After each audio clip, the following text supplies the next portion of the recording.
Hello everyone, welcome to a bit more an extreme version. Rather than let's talk about the Sakhir Grand Prix, we need to talk about the Sakhir Grand Prix. Thankfully, for a very different reason compared to last week. Because what a race we've just witnessed. I think, again, for a very different reason to last week, I think we all needed a little bit of time to process what we've just witnessed. For the second race this season, we've had an insane podium, a first-time winner, a mad race. So good. It was such a good race. So let's have a little chat. Live on stream, as we always do. See a few of you guys already in the chat. We're going to jump straight in with the first talking point, I think, which, of course, has to be George Russell. In general, we'll get onto PEREZ in a moment. Obviously, that's an epic moment. But George Russell, because it's a whole weekend thing, and I've made a few notes there, as you can see. And actually, there were several more notes I wanted to make, but I didn't have room. So let's start at the beginning with George Russell. In fact, let's start before my first note there and mention qualifying. What a job he did in qualifying to be just a couple of hundredths back from Valtteri Bottas, the regular performer in the Mercedes car, who's always very close to Lewis Hamilton. So unreal performance in quali, drafted in last minute. He had a couple of days prep, 3 practice sessions into quali. Great job from him. Unreal. Really glad Mercedes made the decision. It was the correct decision. And then the start, yeah, he had a fantastic start. Launched really nicely. I was thinking, he doesn't always get the best starts in the Williams. He's missed a Saturday. Like last week in Bahrain is a great example in the Williams. He just went backwards. He had an awful start. Sometimes the start itself isn't that bad, but he then will just drop back on, throughout the beginning of the race. He's not very good at race starts generally. But today he got it right. Granted, he only had to overtake one car, but he did do that. Got past Valtteri Bottas, aggressive when he needed to be. He got the better start, but they were still wheel to wheel when he went in. Valtteri actually outbraked him. Then he managed to go deep, so that was a really nice start from him. Or not go deep, he managed to push him out, and aggressive where he needed to be. He thought, I'm taking P1. I'm going to control this race. I don't want to be having to make a move. Although, as you can see, we get onto that. Then after that was race management. He seemed to be managing the race really well. He just keeping Valtteri about 2 seconds away. He did at one point say, let me know if he's using curbs. And I initially thought, well, we don't just use curbs just because Valtteri is, because, Valtteri could easily damage his car. Then you're in trouble. Lewis wouldn't often ask if Valtteri's using curbs. He'd just do his own thing. But then I thought, well, but what if they've spoken up before the race? Hey, guys, let's stay off the curbs. They're going to damage the cars.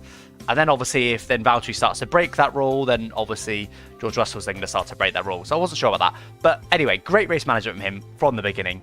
Really nice. Controlled the pace. Got the stop done. Got the got the undercut on Valtteri. Valtteri stayed out a little bit longer. Had like an 8-second gap. Valtteri was starting to close that down. Who knows what would have happened after that.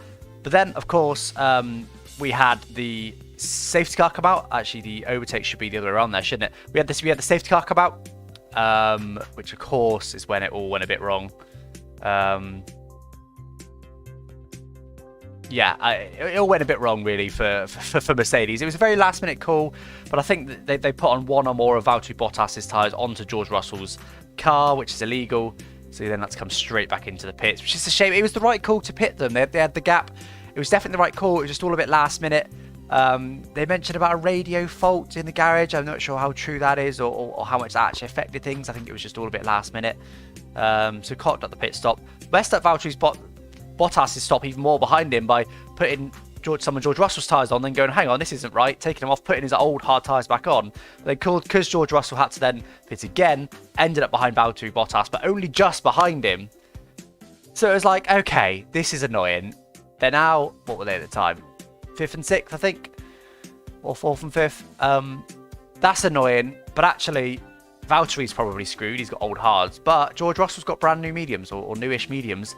He should be okay. He should be able to fight through the pack here, and he might still be able to get the win if he can make the move. I was a bit worried about Valtteri Bottas, thinking, Bottas isn't slow. Yes, he's got much older tyres, but he's the same speed in a straight line. I don't know how good George Russell is necessarily overtaking.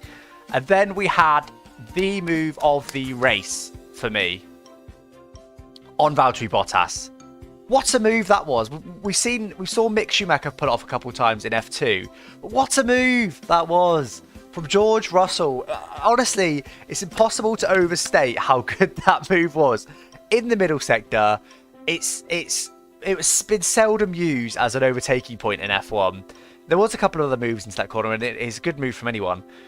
But from someone who's only just been put in the car, okay, at this point he'd had, 4 hours in the car, 5 hours in the car-ish. But, it's still not his home. He's still not completely used to it. To have the confidence on his teammate, obviously, if, let's imagine an alternative reality where he goes for that. He goes over the bumps, he loses the rear, and he T-bones Valtteri, and they're both out. Imagine if that happened, and imagine the trouble that he would be in with Toto. And although he'd had a great weekend, that would be like, well, but he's clearly not ready. He's made a bit of a rookie mistake there. He was a bit too aggressive. There's lots you can say bad about that happening, despite him having a good weekend up to that point. But that didn't happen. But that is my point of how good it is because that didn't happen. And it very easily could have happened. That's a really bumpy part of the track. It was ballsy on his teammate. I know he had older tyres, but on his teammate, who's been in the car all season, to pull it off, to get up the inside, outbrake him. It was ballsy. It was late braking. It was aggressive. And it was just what he needed because he needed to get past Valtteri quickly in order to have any chance of the win. What a move. Move of the race for me, hands down. Unbelievable job by George Russell to get that move done. But then, of course, he was then onto the cars in front, who also had older tyres. So he was then able to... I think they had older tyres, didn't they? Make his way through them. And then, obviously, as he was only about 2 seconds back from Perez, got the puncture. I mean, we were all predicting it. There were so many tweets beforehand saying, can't wait for George Russell to have an engine failure towards the end of the Sakhir Grand Prix. And it wasn't far off that. That's just so unlucky, isn't it? Mercedes actually seems to have that... I don't want to say often, but was it Valtteri had it recently as well? And I don't know if there's something in the car perhaps that rubs the tyre. I don't really know, but unusual to have that slow puncture. He was lucky it wasn't a proper puncture, so he was able to then fight back after that. And then again, you heard it over the radio. His heart was broken, wasn't it? He was just like, no. It's, I don't know what to say, all this stuff, because he's outside the points. And, because all the previous stuff could have been made up for. He could have still managed to get the win. And that was like, that's it. Race done. Even if you have a safety car now, you're not going to be able to fight through to the podium. So, yeah. But still, again, still impressive him because he then managed to fight through the pack and get his first point and the fastest lap point. In the end, finishing only one position behind Valtteri, no cars in between them. He got the fastest lap, so he scored the same points as Valtteri. So, a good result in the end. At least he got his points, first points. Obviously a disappointing final result. However, we should just say George Russell has had the weekend of dreams. Okay, he missed out on pole, but he was close enough that nobody cares.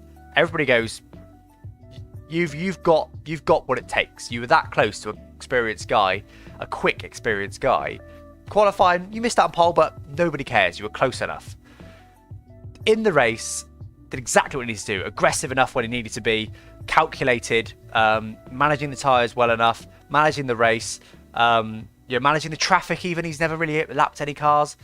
So it was a perfect weekend apart from the result, but none of that was his fault. Let's not forget that. He did go deep into the pit box a couple of times, which is probably his only mistake. But the Mercedes guys, gathered that up, and that wasn't a factor in them having the pit issues.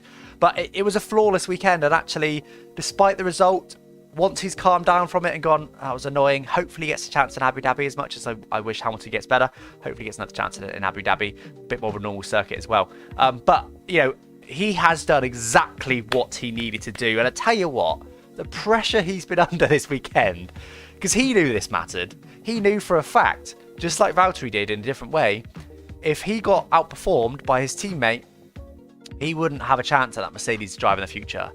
Or a much slimmer chance. If he went up against Valtteri and got out-qualified, made a few mistakes in quali, got out-qualified by half a second, like we've seen from Albon do several times. Then in the race, had a bit of a scrappy one, a few little incidents perhaps, maybe even a little spin, and just a mid-points position with no other issues other than ones he's caused. Toto and Mercedes would go, you're not ready. Like you've just shown us why you're still in that Williams and why we've not promoted you yet. That could have very easily happened, and that pressure was on him. This was a career-defining weekend. Let's make no mistake about that. And he aced it, and it's unbelievable. And honestly, I could be happy for him. You know, with that in mind, you have to be happy for the guy. I would say he's now got a fantastic chance of that Mercedes drive. And I tell you what, Bottas is lucky he signed the contract for next year already. Because I think Mercedes are now ready. I think Mercedes are now ready to put him in there. And it's not because he's better than Bottas. It's not because Bottas is underperforming. It's because they need a superstar. Bottas will always be a fantastic number 2 driver. Honestly, probably the best number 2 driver that I can remember. But he's not a team leader, and that's not to take anything away from him. It's in part personality. He's you know, he doesn't have much about him, does he? He's got a personality, but it's not, you know, he's not got the personality that you look for from a team leader like a Ricciardo or like a Hamilton or like a Verstappen. I think Valtteri will never really be a team leader, but he is a fantastic driver nonetheless. He's a great second driver. So Mercedes need a new team leader once Hamilton does decide to hang up his helmet. And I think now they are not sure, because I think Russell has still got some learning to do, but I think he made some big strides today in becoming Mercedes' next team leader. So I think from 2022, whether it's in Hamilton's seat or Bottas's seat, we will see George Russell in that Mercedes.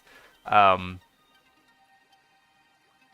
think that's extremely likely now, which is fantastic. So he's done what he needed to do this weekend. Disappointing result, but actually, George, hold your head high. You've had a great weekend. Apologies, guys. I've not been reading the chat here. I like to go off on these like rants rather than losing my train of thought with getting stuck into the chat. You skipped the second point. Yes, I'm not actually quite, but yeah, I will get onto Bottas in a moment. But yes, you're right. I kind of did mention Bottas a little bit then. Bottas. Mentioning Bottas, so we'll get onto that in a minute. I don't want to mention him. For now, though, let's move on to Sergio Perez. And Sergio Perez, take a bow. And I tell you what, he should get fired more.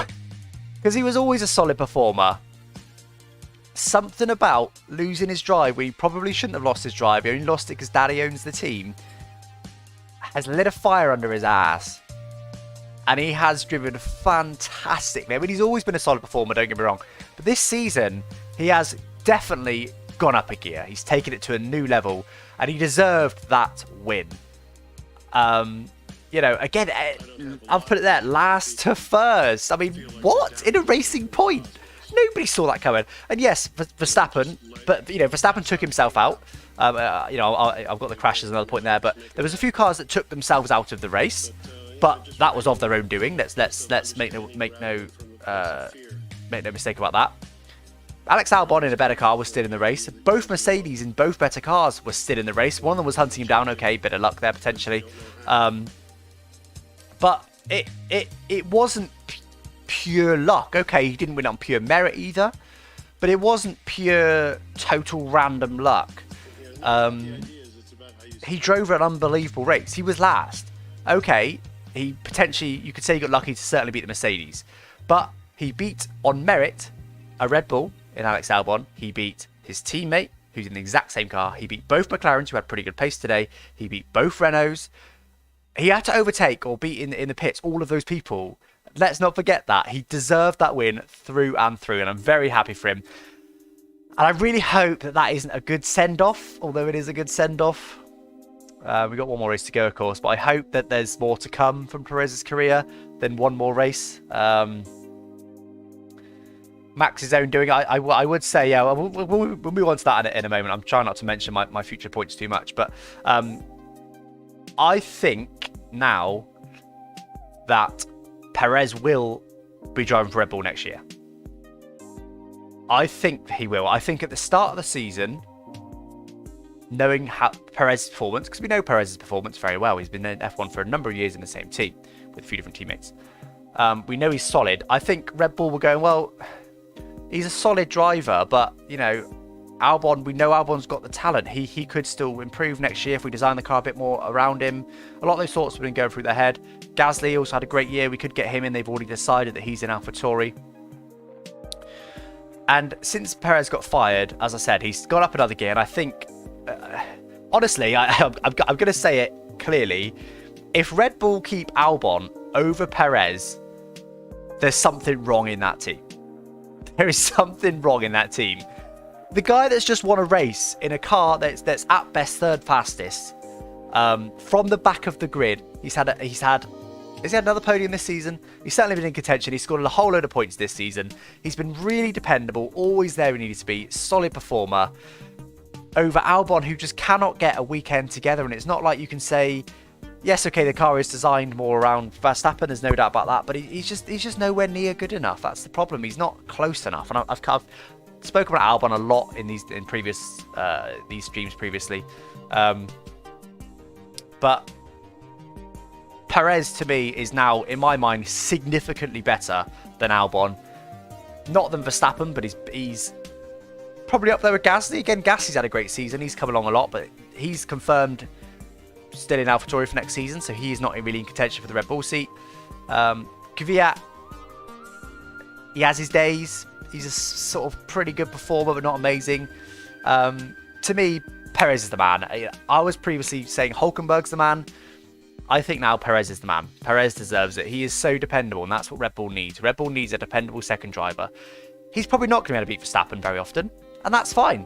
Red Bull want that. They want a Bottas figure. They want someone that's just going to be there right behind him, causing strategy headaches for Mercedes, scoring the constructors' points. That's what they need. And Perez should be in that Red Bull seat next year. Do you guys agree with that? Do you guys think Albon deserves more of a chance? You know, we know that this car probably doesn't suit Albon, but despite that, do we think that Perez should... I honestly think it's a no-brainer at this point. And honestly, I will be surprised if he doesn't get signed for Red Bull next year. Not just off the back of that race, not just that one performance. That race is the icing on the cake. Before that, he had plenty of good performances. Albon isn't a bad driver, but consistently being 30 plus seconds behind your teammate is terrible. Exactly, and that's the issue. Is he's not? I believe he's a good driver, but you can't be consistently that far off. It's just not acceptable in a top team. And Red Bull have been very good to him to keep him for as long as they have. They've been known to be quite aggressive in the past by dropping a driver too quickly. They haven't done that, so good on them. But I think now it's time to get Albon out. He has had a fair shot. Make no mistake about it. Perez should join Red Bull. Perez deserves it. Albon out, Perez in. Albon out.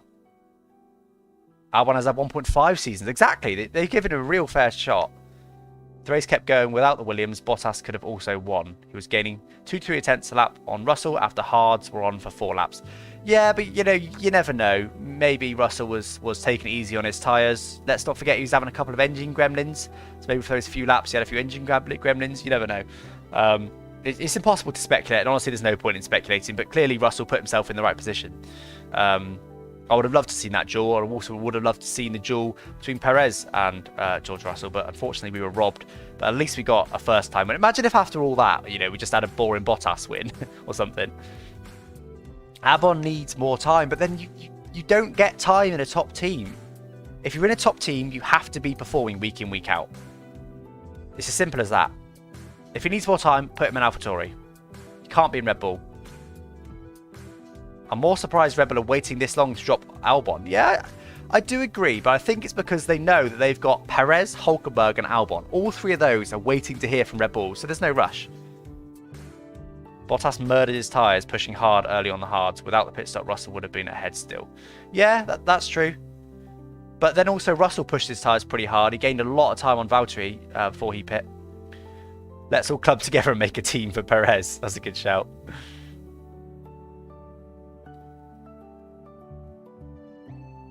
Perez also missed 2 races, and he's currently 4th in the standings, which is unbelievable. Bottas doesn't deserve the seat by Mercedes. Good boy, but maybe. I wouldn't go that far. I honestly do believe Bottas is a perfect second driver. I think I'm not surprised that the Mercedes have kept him so long, and the only reason they should change is if they need to find a successor to Hamilton.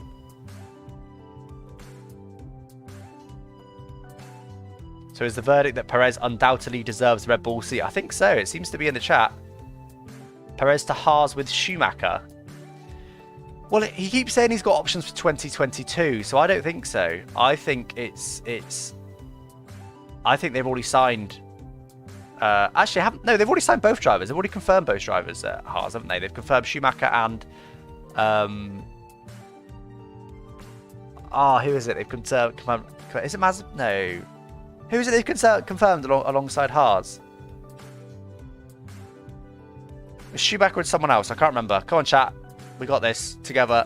Remind me. Who is it? They've definitely confirmed 2 drivers this week. Schumacher and...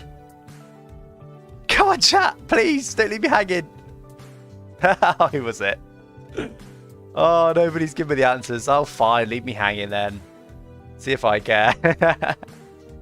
Okay, next point. Bottas, beginning of the end. I kind of touched on it. It is Mazepin. Okay. Nikita Mazepin. Okay, cool. Yeah, so Haas is already confirmed next year. Schumacher, Mazepin. Okay, they're all coming in now. I think we've got a bit of... The 10-second lag is getting us here. Everyone's coming in. Okay, thank you, guys. It is Mazepin. Yeah, Bottas for me, beginning of the end. I guess I've already kind of covered that, haven't I, by my comments. But, I do think now that he needed to handsomely outperform George Russell, and he has not done that at all.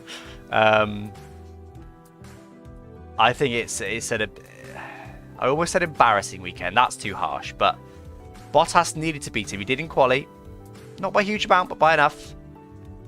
And it's a short track, don't forget, so he was never going to beat him by that much. Well, unless George Russell had a shocker. Bottas needed to do better in the race. Bottas needed to be on his gearbox, saying, "I'm faster. Can I overtake?"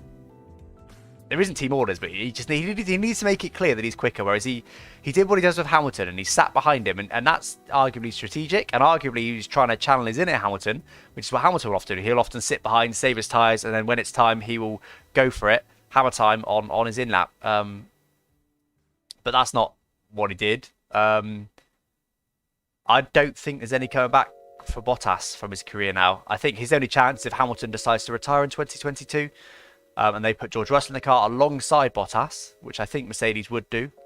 But honestly, I think now George Russell is the choice over Valtteri Bottas. I think that's pretty clear for me now. See, people, Martin B here saying, yeah, Bottas is horrendous.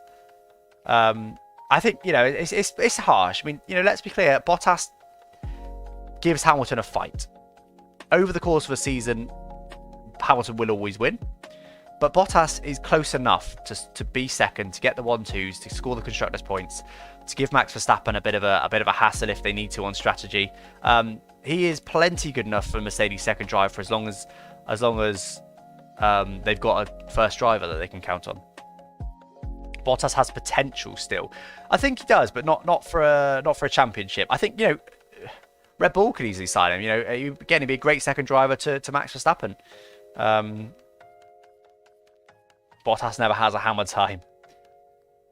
Bottas always gets obliterated by Lewis. Again, those words are too strong. He doesn't get obliterated by Lewis. Alex Albon gets obliterated by Max Verstappen, but not Bottas. Look how much closer they are compared to the Red Bull team. I'm sorry, but if Perez goes to Red Bull, the situation will be very similar to Alex's, Danny's and Gasly's. The car is built around Max and the second driver uses older parts. Red Bull's second seat is cursed. Yes, that is an absolutely fair point, and it's hard to know, honestly. It's hard to know exactly what's going on there. I don't know how adaptive Perez is. I would suggest that he's always been quite dependable. So I would suggest he's quite adaptable. I think they need an adaptable driver in that second seat more than they need anything else, because you're right, they will always design the car around Max Verstappen. He's their champion in waiting. That's nothing against that, really. They just need a driver that can also either got a similar style to Max Verstappen or can drive any car. I don't know if Perez is that, but that is a good point. They need someone that can drive Verstappen's car, basically. Albon's been doing okay in the bad cases where he finished around the end. Don't know what that means. Bottas will be the Vettel of Ferrari. Still an okay driver, but not as good as he was. Is it too late for Perez? I don't think it is. I think unless Red Bull have already signed a deal for someone for next season, you know, I honestly don't see why Red Bull wouldn't sign him. I don't think it is. Perez needs to stay in F1. Yeah, I mean, as if we could be seeing, you know, the end of Perez's career when he just got a race win. It's almost like he's getting to his prime and then he's been dropped just because the daddy owns the team. I mean, to be fair, let's be totally fair. Lance Stroll is a good driver. He's impressed me this season. He's driven well.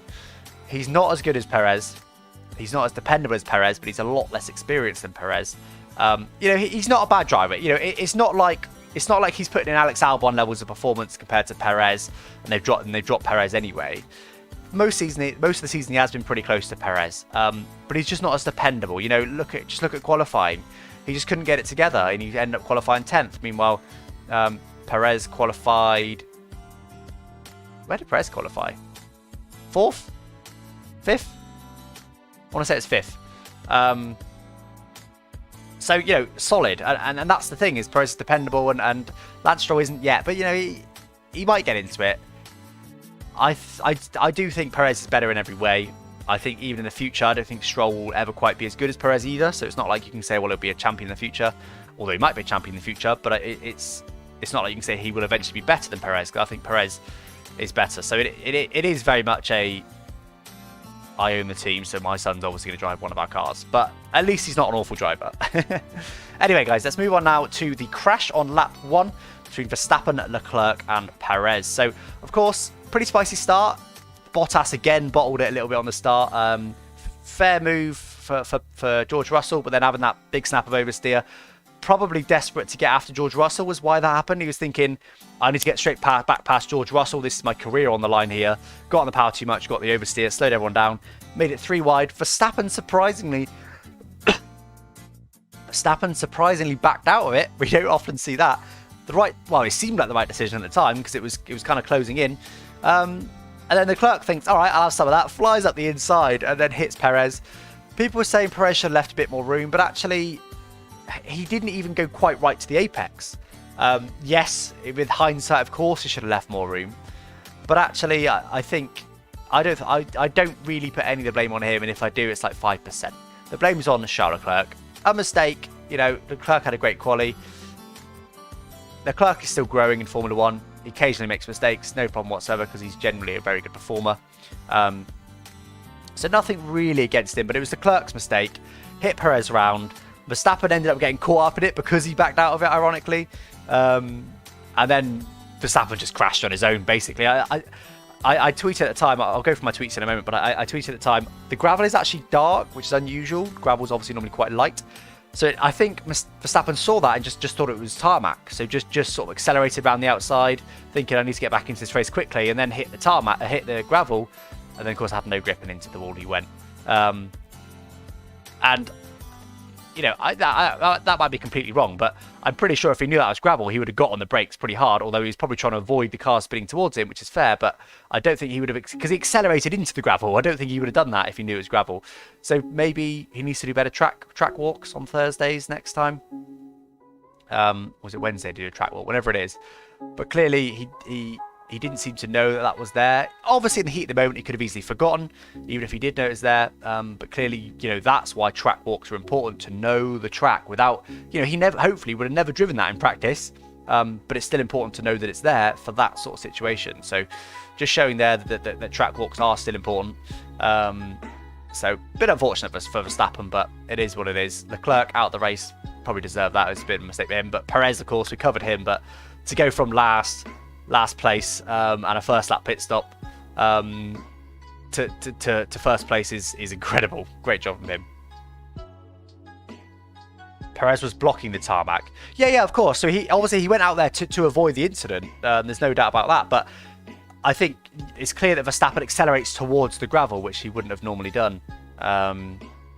So yeah, I want a Rosberg versus Hamilton instead of Rosberg. It's Russell. That's possible. I think, you know, next year Valtteri's already signed. I think from 2022 that is possible. It depends whether Lewis decides to retire or not. Leclerc said he broke late because he expected Perez to go around the outside of Bottas, so was caught out when he saw Perez go for the apex. Yeah, that's fair, but it's, you know, you can't. It's the age of saying you can't win a race in the first lap, but you can lose the race in the first lap, and that's exactly it. He just didn't need to be that aggressive, and I know he's keen to get past Verstappen, which is fair.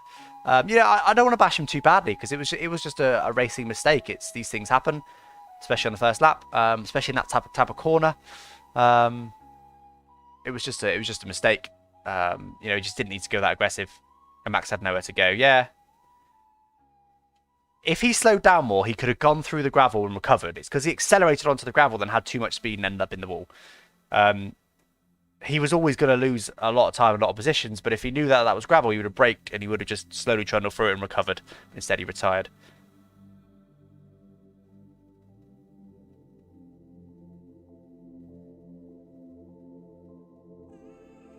Yeah, good point. But only one thing, why is everyone hating Charles? I mean, also, Button, Hamilton and Max did mistakes. If you go on Insta, everyone is insulting him. You should support them in such bad times. I agree. Yeah, like I said, I'm trying not to bash on him because it's just a mistake. Mistakes happen in racing. You know, you're racing millimeters away from each other at 200 miles an hour. Mistakes happen. He certainly didn't intend to. I don't think you need to bash him further than that. What damage did Perez get? That's a good point. It didn't seem like any, but maybe he did get a little bit of damage, but managed to win it anyway. So much that he had to pit. Yeah, I mean, they may have just taken the opportunity. Did the safety car come out? Yeah, the safety car did come out. So they may have just taken the opportunity to get rid of his tyres more than that he had damage, but he also could have had a puncture, who knows. Anyway, let's move on to the Aitken whoopsie I've put there. Solid enough weekend from Jack Aitken, I thought. But it just, he's not driven in an F1 race before. Had relatively little experience in the car. Just a bit of a mistake. Went a bit wide.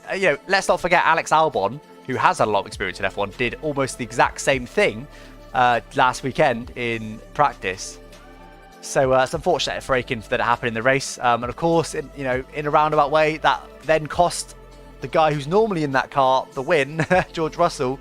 But it is what it is. Just a mistake. He's so new to Formula One. He's so new to the car.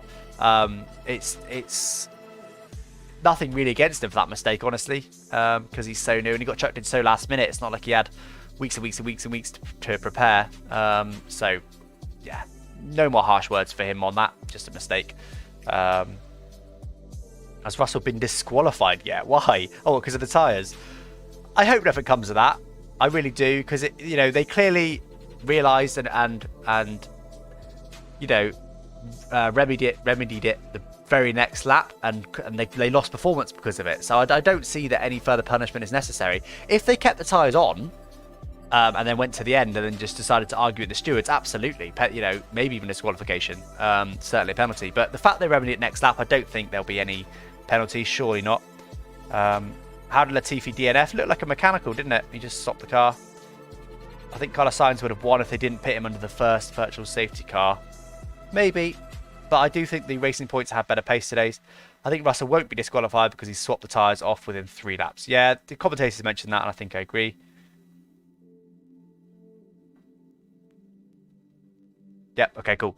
Next up then. So let's just have a little word on the track layout. Normally I work in chronological order, but we had to start with George Russell and Perez, of course, today.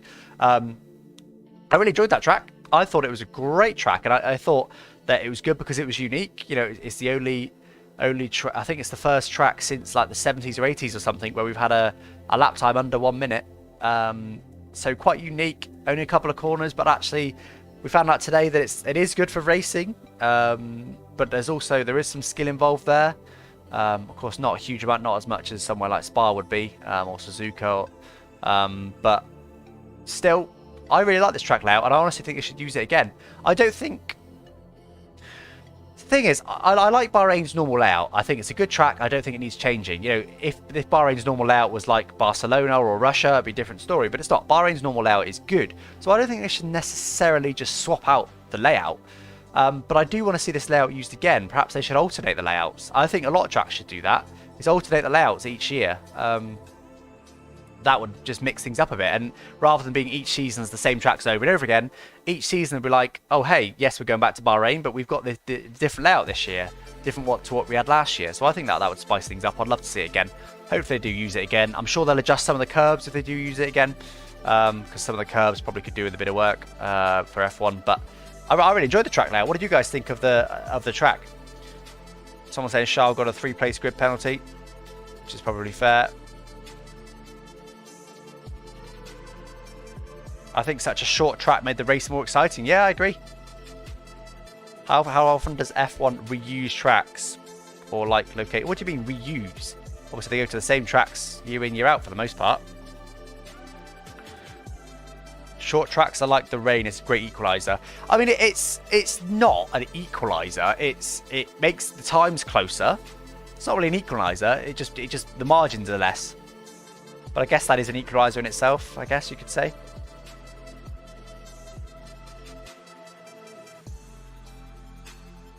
Yeah, everyone's saying 3-place grid penalty for Charles Leclerc. I think that's probably fair. Bit harsh, perhaps, but it was a mistake. Make no qualms about it. And he did effectively take 2 people out of the race, himself included, and also whack PEREZ around, although he ended up winning.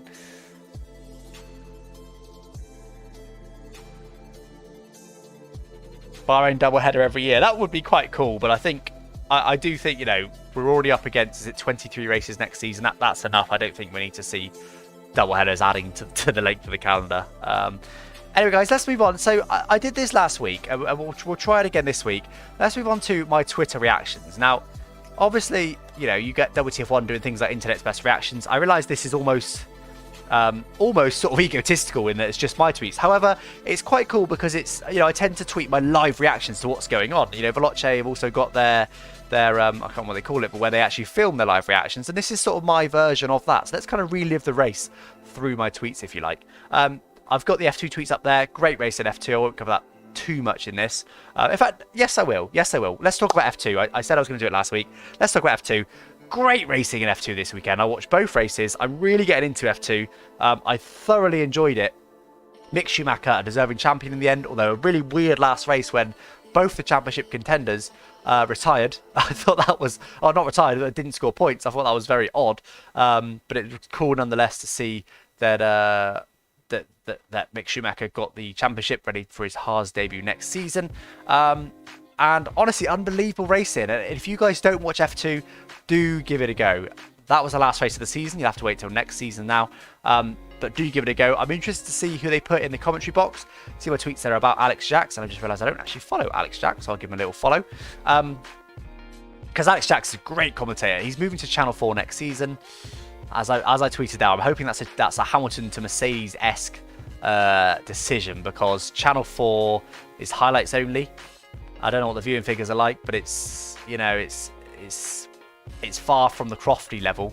At least when he was doing the other thing, he was commentator for FOM. So if you had F1 TV, you would get his commentary in English. And he also then had the F2, the global F2 commentary.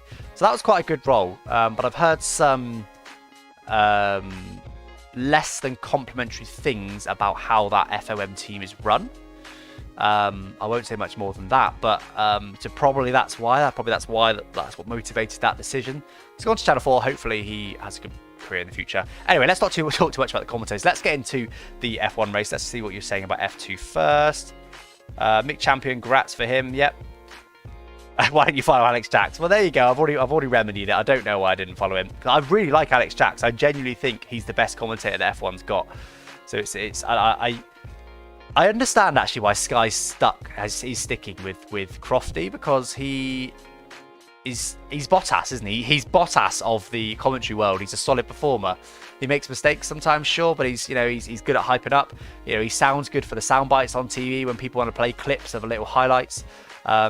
You'll notice as well, he will, for the purpose of other broadcasters, will throw to ad breaks. I've only noticed this, I think it was last weekend or maybe even this weekend.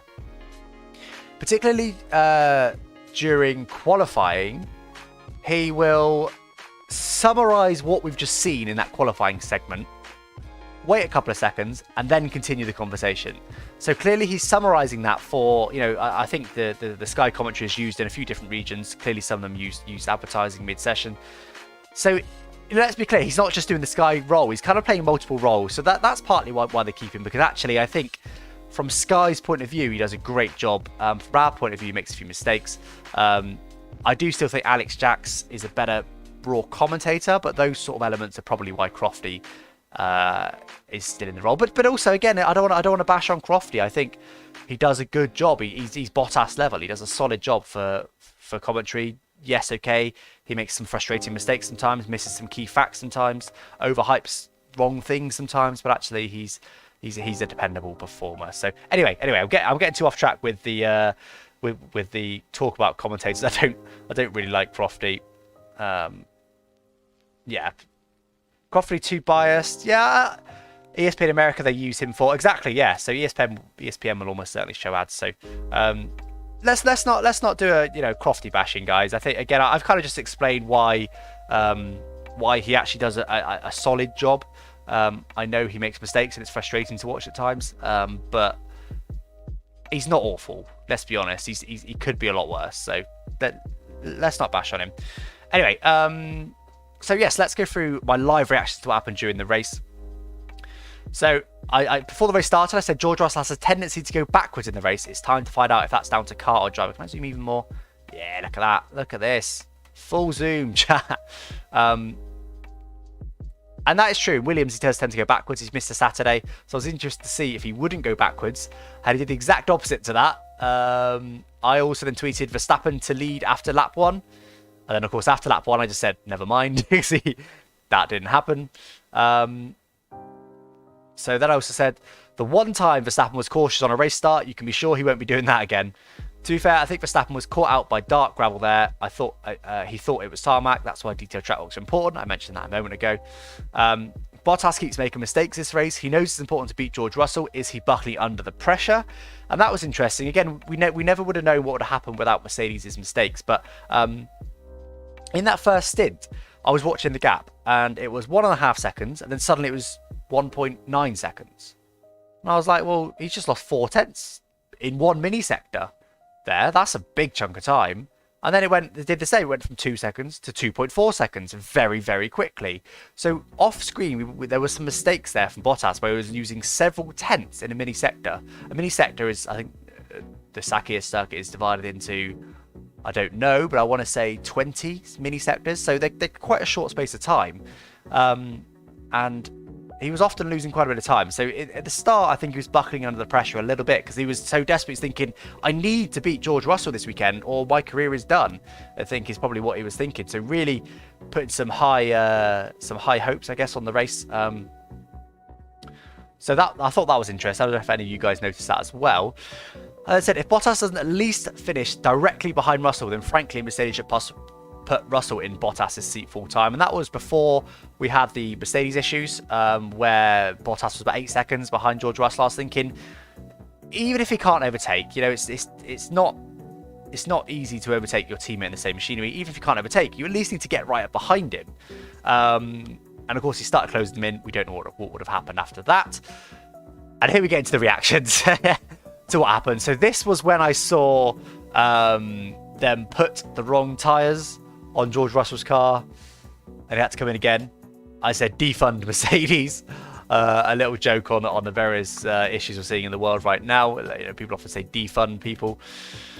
I then said, okay, as much as it's disappointing for Russell to cruelty lose the lead like that, it spiced this race up an absolute treat. That was before the safety car came back in. I was thinking, okay, all right, that's a bit cruel, but actually he's got brand new tyres. He's still got a shot at this. This could be an exciting race. Also, at that point, we had the podium, as it ended up being the finish, actually. We had Perez. Did they not reorder? I think they reordered. Who was in the lead? I can't remember. But it was a mixed-up podium anyway. So, and then that's when George Russell overtook Valtteri Bottas for that unbelievable move.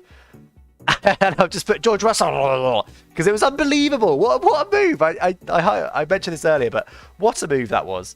And there's an expletive there. But nah, F1 man, I'm so done. George Russell, crying emojis. That was when he got the puncture, of course. It's like, so disappointed for him. And then I put the silver lining is Sergio Perez, but motor racing is so cruel sometimes, man. Because yeah, it was awesome to see Perez get his first win, but everyone was cheering for George Russell, and obviously there's a very solid chance that that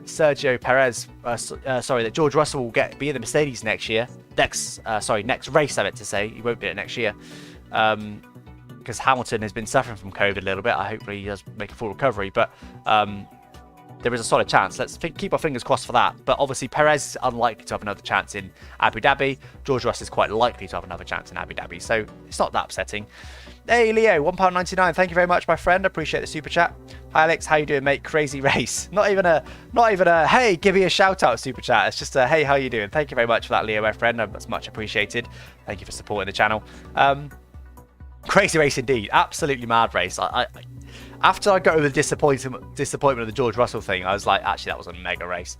But so the first race in 6 years, everyone was actually hoping for a Mercedes win, and this happens. Mercedes hate F1 fans confirmed. So yeah, because again, I don't say anymore. That's sort of self-explanatory. Got Perez. Get Perez in Red Bull next year and get George Russell in that damn Mercedes full-time ASAP. Again, that's sort of something I mentioned earlier. I don't know whether to smile or weep after that race. All of the emojis in the world after that. And then earlier in the day, I tweeted to Justin. I said, "You okay today?"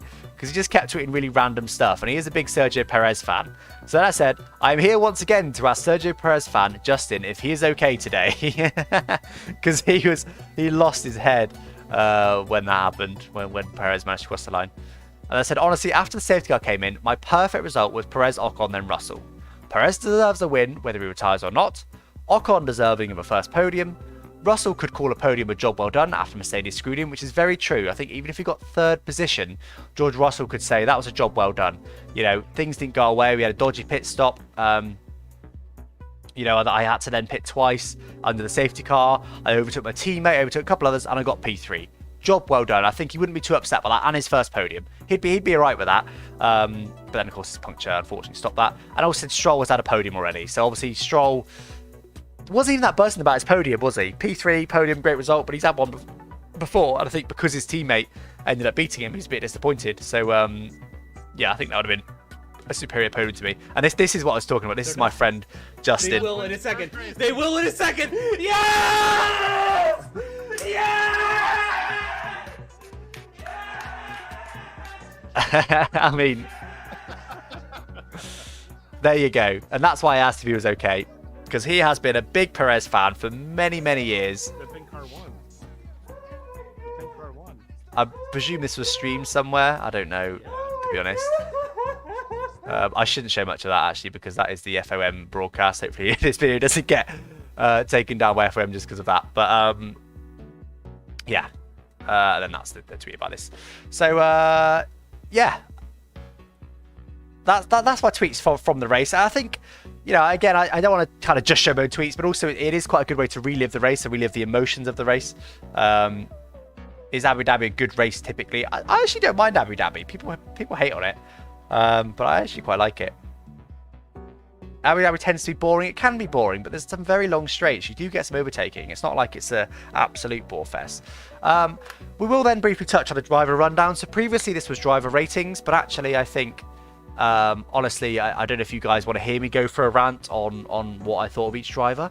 So instead of that, we'll just run through the positions of each driver and have a little thought from everyone, really, on what you thought. So obviously, Perez, we've kind of already covered him. Unreal performance. He also won by 10 seconds in the end. So it's not like he just scraped over the line. Ocon, he was buzzing with his podium. It's good to see him get a podium for Renault, not just Ricciardo, especially as it's him staying at Renault for next season. Ricciardo's going to McLaren.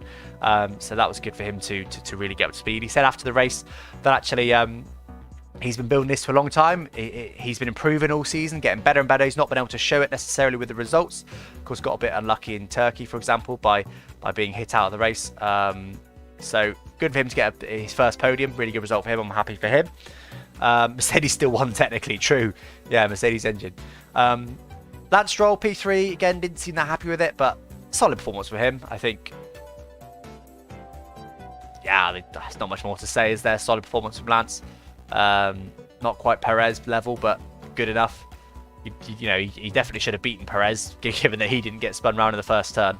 But anyway, Carlos Sainz, really good performance for him. He could have had another podium. He was very close to it, but not quite. Wasn't meant to be today.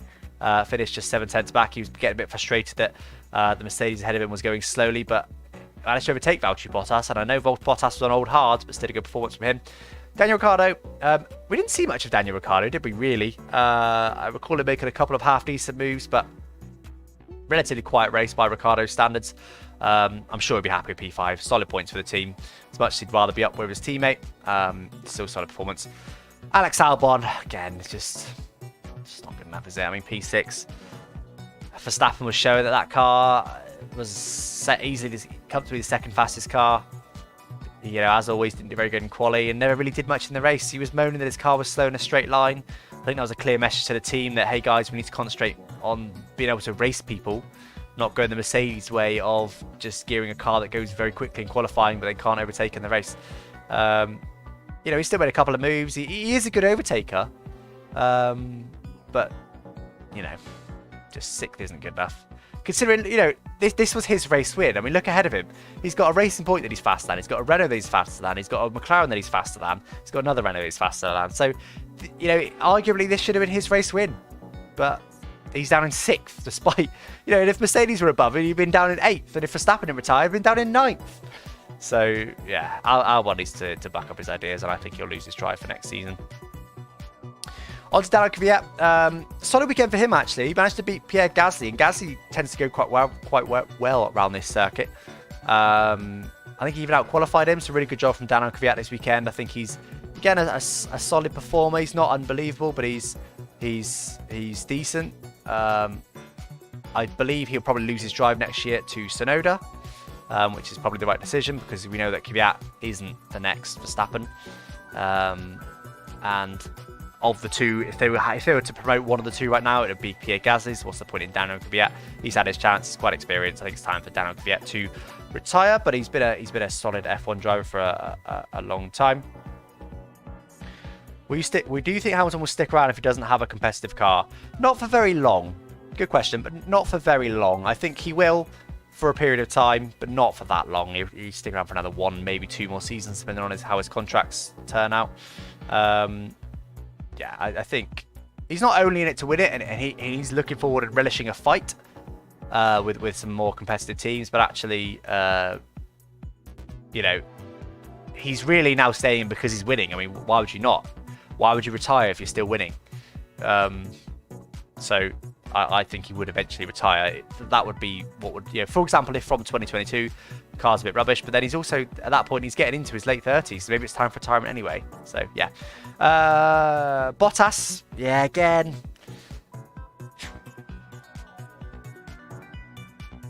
For me, Bottas should have done better. Obviously, he had the Mercedes issues. You know, it wasn't his fault that he was told to pit and then they didn't have his tyres ready or put his tyres on George Russell's car. But, you know, he went back out on, yes, used hard tyres, but Perez was on used mediums. And okay, mediums are better than hards, but the Mercedes is better than the Racing Point. So I think Bottas should have at least been on the podium today, honestly. I don't really know what was going on. He really went backwards at the restart. Yeah, I know he was on hard tyres, but it's not like they were really hard, really old. It's not like he put them on lap 5. He was going through his normal strategy, and he would have stayed on those tyres till the end if the safety car didn't come out, and probably would have been quicker than Perez until the end. So the fact that he wasn't able to do anything, I found a bit odd. I think Bottas should have done better. George Russell, we've covered him heavily, but great performance to get back up to P9, finish just 1 place behind his teammate. Just 3 seconds back at the end there, despite taking a whole extra pit stop. It's a really good job from him, of course, tyres, advantages, etc. Norris getting a little point for McLaren there in P10. Really good start, wasn't it? He went from the back. I can't remember exactly where he started, but at the back. And then ended up somehow, what was he, like 11th after the first lap? He just gained 9 positions somehow from the start. I don't know how he did that. Yeah, I think if at the start of the race someone said to him, hey, you'll take a point home today, I think he'd be like, yeah, that's a solid result. But I think he'll go home a little bit disappointed, because after his mega start he'd been home for a bit better. Just didn't seem to have the pace for the second half of the race. But moving on then to the next order. So Pierre Gasly, was 11th. A bit surprised to see him a little bit off the pace. I don't remember exactly what happened with Gasly. I don't know if he had some issues, but a little bit off the race. The last few laps would have been insane viewing if the puncture didn't happen. Absolutely, Jake. It would have been incredible. We were robbed a little bit of a grandstand finish there. I think he shredded them trying to catch Russell, so Bottas. I think Bottas shredded his tyres trying to catch Russell when he first put them on. Yeah, but if he did, then that was his own stupid fault because he would have run out of tyres at the end anyway. So it seems odd. And, you know, there's always the risk of a safety car coming out. You know, Mercedes could have kept them out. And there's always a risk that the pack will be right on you. So if that's not an excuse for me, that's still a mistake. Bottas got overtaken by Sainz, Ricciardo, Albon, Kvyat. Just bad racecraft. Yeah, potentially harsh, but I do agree. Why is Lando doing so bad? Like, I don't understand how. What do you mean? He started from the back and got 10th. That's not a bad result. Yeah, we've touched on Pierre Gasly. Sebastian Vettel, he didn't spin. I guess that's a positive for Vettel. Good enough performance for him, I think. Car's just not there. He's just not there mentally. He's ready for the Racing Point next season. Of course, his team next year just won a race, so he's probably very excited to get into that Racing Point right about now. Where's Daniel Rick? We already covered Danny Rick. Did I miss over Danny Rick? No, I didn't. I mentioned him, and I just said I don't recall him doing too much. Giovinazzi, again, we're getting into the places now where we never really see on the TVs. We didn't really see Giovinazzi or Raikkonen. We saw Raikkonen having a big old spin in the beginning, which we didn't really see a replay of it, but it looked to be his own fault. Giovinazzi beating Raikkonen, that's a good result, I guess, but they just haven't got the pace today in the AlphaTauri. Magnussen, even less pace in the Haas, just no pace really at the moment. The Haas is a very slow car for now. Magnussen, of course, ready to move on from F1 as well. He's been confirmed as doing I can't remember. He's doing some other race series next season. Oh yeah, of course it'd be Aston Martin next season. You're right, Supra, not Racing Point. Jack Aitken, solid enough weekend for him, I thought. Of course, had that little whoopsie with a little spin, but he was so new to the car that it's, you know, solid enough drive. Good for him. Hopefully he gets another chance at the car next weekend, because also hopefully Russell gets another chance at the Mercedes next weekend, which will be potentially a better measure of how well he can do. But yeah, solid job from Jack Aitken, I thought, this weekend. Petro Fittipaldi, not a great weekend, but I mean, he's also, you know, the Haas isn't exactly a rapid car. He's also been out of the car all year. He's not been driving anything. He's not been F2, unlike Jack Aitken, so he's probably just a bit rusty generally. Getting called up very last minute with Grosjean's accident, of course, last weekend. So I'm not even going to put a judgment on him, to be honest. He completed the race. That's a positive on it in and of itself. Latifi had a mechanical issue of some kind. Verstappen and Leclerc, we've covered their first lap crash. So there we go, guys. That is all of my points for that race. I think unless there's any other burning points from you guys, I think we'll probably call time on the stream there. Hope you enjoyed that one. That was a really eventful race, wasn't it? I thoroughly enjoyed that. I think you know, we should definitely race there again. As much as I wish Hamilton a speedy recovery, I really do hope George Russell gets another shot at it. Also, around a longer track, you know, theoretically that should give a bit more of a big advantage to Bottas, because there's more corners for him to be better at potentially. But also Russell will have more time in the car, more time to revise the controls, revise the steering wheels, revise the procedures. That said, though, one final point from me. Looking at the steering wheels, the Mercedes seems to be a very intuitive display in the steering wheel, because Sky mentioned previously that when they have on the start, there's an optimum RPM they should be at. The shift lights worked to show the optimum. So the shift lights there'll be like a single or a group of LEDs that are lit, and if you're revving too low, it'll be down here. If you're revving too high, it'll be up here. If you're just right, it'll be in the middle. So you just got to try and hold those LEDs in the middle, which is a nice way of doing it. A lot of teams do it that way, fine. But also on the actual screen itself, it says in English, literally, it just says RPM good or something like that. So it's you know, their race drivers, their normal race drivers, Hamilton and Bottas, are used to everything, and you know, they won't even read that RPM good because they'll just be looking at the lights. But making a wheel intuitive is a very good idea, as long as it doesn't compromise performance. It's a very good idea, because when you do get the odd chance where, you know, potentially a driver forgets something, or you get a George Russell coming into the car last minute, and intuitive steering wheel really helps. That sort of thing is a very basic example. But for example, it's also good to have messages like sensor 42 failed, or engine overheating, or rear left tyre overheating. Rather than have all these complicated menus and complicated graphs or numbers, you know, that you need to kind of decide for yourself, if it could just tell you, excuse me, driver, your engine's a little bit hot. Would you mind doing something about that, please? That's really, really good and really helpful for the drivers, because don't forget, you know, obviously the start thing is a very basic example, but there's a lot of different things that can go wrong with these cars. And actually during the races, even if someone's experienced as Hamilton or Bottas, there'll be errors that they've never seen before. There'll be problems they've never seen before. There'll be weird conditions that they've never seen before.